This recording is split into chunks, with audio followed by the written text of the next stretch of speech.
South America में कुछ बहुत बड़ा होने जा रहा है and Brazil is at the centre of it. ज्यादातर लोग ब्राजील को फुटबॉल, सैम्बा डांस या फिर अमेज़न के जंगल की वजह से जानते हैं, लेकिन इन बीचेस और शहरों की आड़ में ब्राजील खामोशी से कुछ बड़े कदम उठा रहा है। वो रोड्स और रेलवे ट्रैक्स बना रहा है, सीक्रेट एग्रीमेंट्स कर रहा है और अपनी फौज को भी बहुत मजबूत कर रहा है। लेकिन ब्राजील अचानक ये सब कुछ क्यों कर रहा है? क्या वो पूरे साउथ अमेरिका पर कब्जा करने की प्लानिंग कर रहा है? और अगर ब्राजील अपने इस प्लान में कामयाब होता है तो पूरी दुनिया में क्या चेंजेस आएंगी? आज की वीडियो में हम ब्राजील के इस प्लान को डिस्कस करेंगे, जिसके जरिए वो साउथ अमेरिका का सबसे पावरफुल कंट्री बनने जा रहा है। चाहे वो ट्रेड रूट्स का कंट्रोल हो, एनर्जी डील्स हो, फौजी ताकत को बढ़ाना हो या फिर पड़ोसी मुल्कों पर इन्फ्लुएंस हो। आज की वीडियो में हम देखेंगे कि ब्राजील कैसे पूरे साउथ अमेरिका का लीडर बनने की प्लानिंग कर रहा है। एक बार फिर आपसे रिक्वेस्ट है कि सच ये है को सब्सक्राइब जरूर कर लें ताकि ऐसी ही ज्योग्राफी और जियोपॉलिटिक्स से रिलेटेड वीडियोस की नोटिफिकेशंस आपको मिलती रहें। ब्राजील के इस जबरदस्त प्लान को डिस्कस करने से पहले हमें देखना पड़ेगा कि ब्राजील किस तरह का कंट्री है। ब्राजील कोई आम मुल्क नहीं है, इट्स अ जायंट। तकरीबन 8.5 मिलियन स्क्वायर किलोमीटर्स के एरिया के साथ ब्राजील ने आधे से ज्यादा साउथ अमेरिका को कवर किया हुआ है। एरिया के लिहाज से ये दुनिया का 5वां सबसे बड़ा कंट्री है और तकरीबन 21 करोड़ लोगों के साथ ये साउथ अमेरिका का सबसे ज्यादा आबादी वाला मुल्क है। इकोनॉमिकली ब्राजील एक पावर हाउस है। 2024 में इसकी इकोनॉमी की वैल्यू $2.1 ट्रिलियन थी, जो पूरे लैटिन अमेरिका में सबसे ज्यादा है। Brazil soybean, beef, iron ore और यहाँ तक कि जहाज और तेल भी एक्सपोर्ट करता है। इसके बड़े ट्रेडिंग पार्टनर्स में चीन, अमेरिका और यूरोपीय यूनियन शामिल हैं और अब ये साउथ अमेरिका में इकोनॉमिक लीडर के तौर पर देखा जाता है। अब जरा ब्राजील की ज्योग्राफी की बात करते हैं, क्योंकि इसकी असल ताकत तो वही है। ब्राजील के पास 7400 किलोमीटर लंबी अटलांटिक ओशन के साथ कोस्ट लाइन है, जिसमें सैंटोस, पैरानाग्वा और रियो डी जेनेरो जैसे बड़े पोर्ट्स हैं, जहां से लाखों टन का सामान पूरी दुनिया को जाता है। इन्हीं पोर्ट्स के जरिए ब्राजील दुनिया से कनेक्टेड है और इन्हीं के जरिए न सिर्फ उसे दुनिया की मार्केट्स तक एक्सेस मिलती है, बल्कि साउथ अमेरिका के ट्रेड रूट्स और एक्सपोर्ट्स पर भी उसकी ग्रिप मजबूत होती है। ब्राजील दुनिया का सबसे बड़ा सोयाबीन एक्सपोर्टर है और बीफ और आयरन ओर में भी ये टॉप पर है और ये सब कुछ इन्हीं समुद्री रास्तों से गुजरता है। लेकिन ब्राजील का असल खजाना तो उसके अंदर छुपा है, यानी अमेज़न जंगल। ब्राजील अमेज़न जंगल का 60% हिस्सा कंट्रोल करता है। ये जंगल दुनिया के सबसे बड़े और कीमती जंगलों में से एक है। अमेज़न को लंग्स ऑफ द अर्थ कहा जाता है, क्योंकि यहाँ पर ताजा पानी, कीमती रिसोर्सेज, नायाब दरख्त और हजारों अकसाम के पौधे और जानवर पाए जाते हैं। यही जंगल ब्राजील को ग्लोबल क्लाइमेट टॉक्स में एक पावरफुल वॉइस देता है, क्योंकि अमेज़न पूरी दुनिया के लिए इंपॉर्टेंट है। और फिर आता है ब्राजील का रिवर सिस्टम। ब्राजील का इंटीरियर बड़े बड़े दरियाओं से जुड़ा हुआ है, जिनमें सबसे इंपॉर्टेंट अमेज़न रिवर है, जो पानी के बहाव के लिहाज से दुनिया का सबसे बड़ा दरिया है। ये दरिया नेचुरल हाईवेज का काम करते हैं, जिनके जरिए चीजें रोड या रेलवे के बजाय पानी से आसानी से एक जगह से दूसरी जगह पहुंच जाती हैं। थोड़ा सा जूम आउट करें तो आपको अंदाजा होगा कि ब्राजील कितना अपॉर्चुनिटीज में घिरा हुआ है। ये साउथ अमेरिका के 12 में से 10 कंट्रीज के साथ बॉर्डर शेयर करता है, जो इस पूरे कॉन्टिनेंट में सबसे ज्यादा है। और इसका मतलब है कि ज्योग्राफिकली ब्राजील इस कॉन्टिनेंट के ज्यादातर कंट्री से जुड़ा हुआ है और ये कनेक्शन बहुत ही पावरफुल है। इतने पड़ोसियों की वजह से ब्राजील को ये मौका मिलता है कि वो ट्रेड करे, एनर्जी रिसोर्सेज शेयर करे और पार्टनरशिप्स बिल्ड करे। People, products and ideas can move easily across the borders, जिसकी वजह से ब्राजील पूरे साउथ अमेरिका में सेंटर ऑफ एक्टिविटी बन जाता है। लेकिन कई सालों तक ब्राजील ने अपने इस साइज, लोकेशन और पावर से कोई फायदा नहीं उठाया। वो इंटरनल प्रॉब्लम्स को सॉल्व करने पर तवज्जो देता रहा, कॉन्फ्लिक्ट से दूर रहा और इंटरनेशनली भी बहुत ज्यादा एक्टिव नहीं था। लेकिन ये सब बदलना शुरू हुआ 2019 में।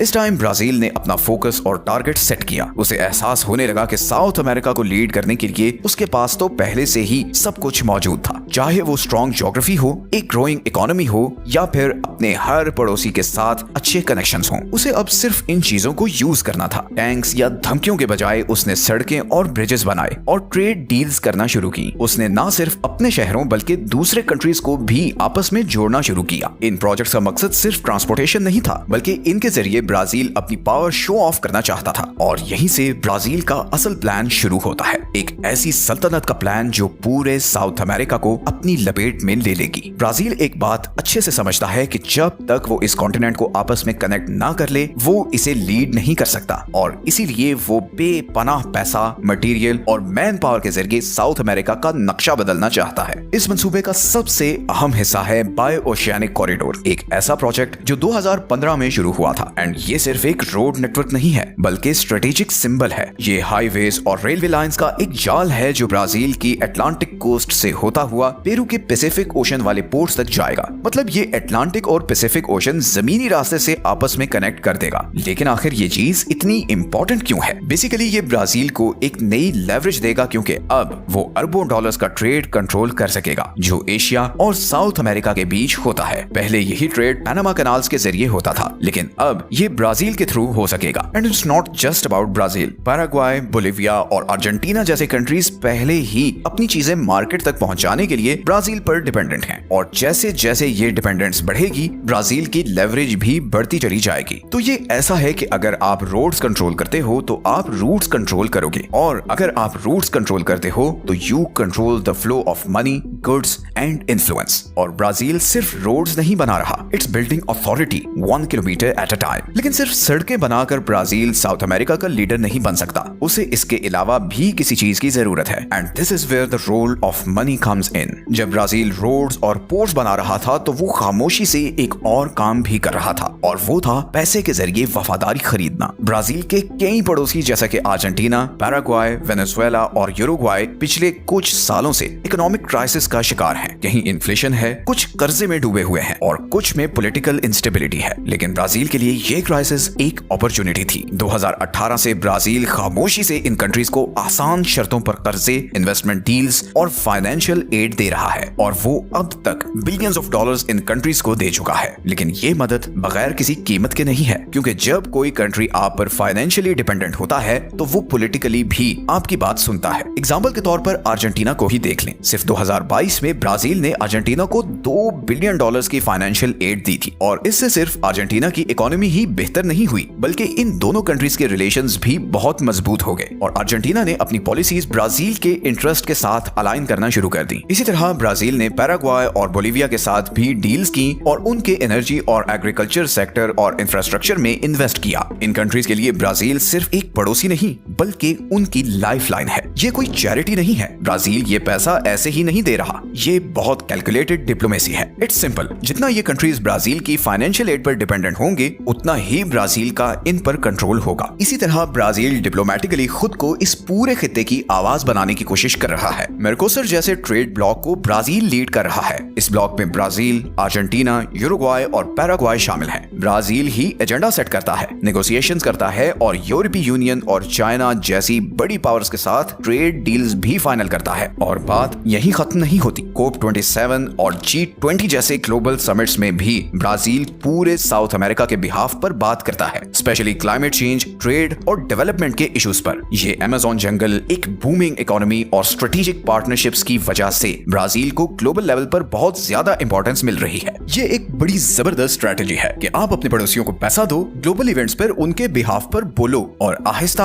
आहिस्ता उनके लीडर बन जाओ। ब्राजील किसी को फोर्स नहीं कर रहा कि उसे फॉलो करो, लेकिन it's making itself too important to ignore. और जब आप इकोनॉमिक पावर, डिप्लोमेटिक लीडरशिप और अपने नेटवर्क को कंबाइन करते हैं तो आपको सिर्फ नए एलाइज नहीं मिलते बल्कि आप फिर पूरा कॉन्टिनेंट कंट्रोल करते हैं। लेकिन इन्फ्लुएंस, पैसे और डिप्लोमेसी की भी एक हद होती है। ब्राजील जानता है कि अगर उसे अपने इस एम्पायर को कायम रखना है तो उसे इसे डिफेंड करना भी आना चाहिए, और यही चीज हमें ब्राजील की नेक्स्ट मूव की तरफ ले जाती है, और वो है उसकी बढ़ती हुई फौजी ताकत। 2022 में ब्राजील ने अपनी मिलिट्री स्पेंडिंग $20 बिलियन से भी ज्यादा कर दी, जिसे वो साउथ अमेरिका में सबसे ज्यादा डिफेंस बजट पर खर्चा करने वाला मुल्क बन गया। ब्राजील ने स्वीडन से 36 नए एडवांस्ड ग्रिपेन फाइटर जेट्स भी खरीदे। इसके अलावा ब्राजील अपनी नेवी को भी अपग्रेड कर रहा है। वो फ्रांस के साथ मिलकर अपनी ड्रोन टेक्नोलॉजी को भी इम्प्रूव कर रहा है ताकि वो अमेज़न के जंगलों में जो इलीगल एक्टिविटीज होती हैं उन्हें मॉनिटर कर सके। लेकिन यहाँ पर सबसे हैरानी की बात यह है कि ब्राजील को तो किसी मुल्क से कोई कोई खतरा नहीं, तो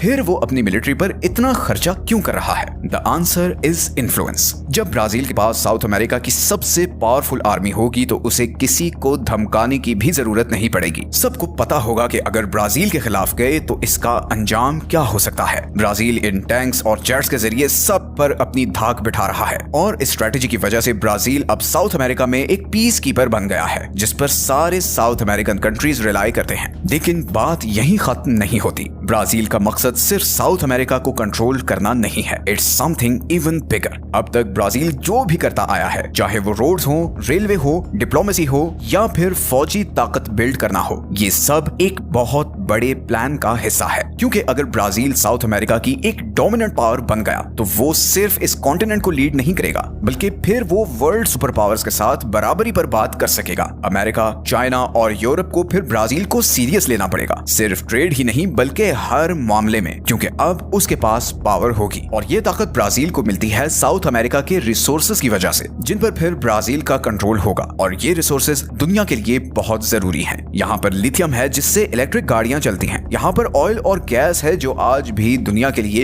एक इंपॉर्टेंट एनर्जी सोर्स है। यहाँ पर जबरदस्त एग्रीकल्चर पोटेंशियल है, जैसे सोए, कॉर्न और बीफ वगैरह। यहाँ पर आयरन ओर है जो कंस्ट्रक्शंस में काम आता है। और फिर यहाँ पर ताजा पानी है जिसकी इस वक्त पूरी दुनिया को बहुत जरूरत है। इमेजिन करें कि ब्राजील जो यहाँ का सबसे बड़ा कंट्री है वो इन सब चीजों का रखवाला बन जाए। ब्राजील पहले ही अमेज़न जंगल के 60% हिस्से को कंट्रोल करता है और ये जंगल दुनिया के लिए इतना इंपॉर्टेंट है कि इसे tipping point of the world कहा जाता है। ये जंगल ब्राजील को ग्लोबल क्लाइमेट नेगोशिएशन में बहुत अपर हैंड देता है और इसीलिए जब ऐसी कॉन्फ्रेंसेस पर ब्राजील बोलता है तो दुनिया सुनती है, क्योंकि अमेज़न में अगर कुछ होता है तो वो पूरी दुनिया को अफेक्ट करता है। और बात सिर्फ एनवायरनमेंट की ही नहीं है। अगर ब्राजील साउथ अमेरिका और बाकी दुनिया के बीच एक ब्रिज बन गया तो वो इस कॉन्टिनेंट की सारी ट्रेड डील्स और एग्रीमेंट्स भी खुद डिसाइड करेगा। और इसके अलावा वो नए कंट्रीज के साथ भी पार्टनरशिप्स करेगा, जैसे इंडिया और चाइना, जो पहले ही ब्राजील में बहुत ज्यादा इंटरेस्ट शो कर रहे हैं। ब्राजील ब्रिक्स ग्रुप का एक बहुत इंपॉर्टेंट पार्ट है। इस ग्रुप में मौजूद कंट्रीज मिलकर वेस्टर्न कंट्रीज के बनाए हुए वर्ल्ड ऑर्डर को चेंज करना चाहते हैं और डॉलर के बजाय अपनी करेंसी यूज करना चाहते हैं। अब जाहिर है ऐसे में बहुत से कंट्रीज ब्राजील से खुश नहीं होंगे, स्पेशली अमेरिका और यूरोपियन कंट्रीज, और वो ब्राजील की इस तरक्की को अपने लिए खतरा महसूस करेंगे। तो इन अ नटशेल, अगर ब्राजील साउथ अमेरिका का सबसे पावरफुल कंट्री बन जाता है तो वो सिर्फ इस कॉन्टिनेंट के डायनामिक्स नहीं बदलेगा, बल्कि वो पूरी दुनिया में बहुत सी चेंजेस लाएगा। ट्रेड से लेकर क्लाइमेट डील्स तक हर चीज में फिर बदलाव नजर आएगा। तो इस सब में सबसे इंटरेस्टिंग चीज ये है कि ब्राजील ने बहुत ही खामोशी से ये सारा काम किया है। ना कोई ब्रांडिंग की है, ना कोई बड़े बोल बोले हैं, किसी से पंगा नहीं लिया, बस चुप करके अपना काम करता रहा। और इसीलिए वो कंट्री जो सिर्फ फुटबॉल और अमेज़न के जंगलों की वजह से जाना जाता था,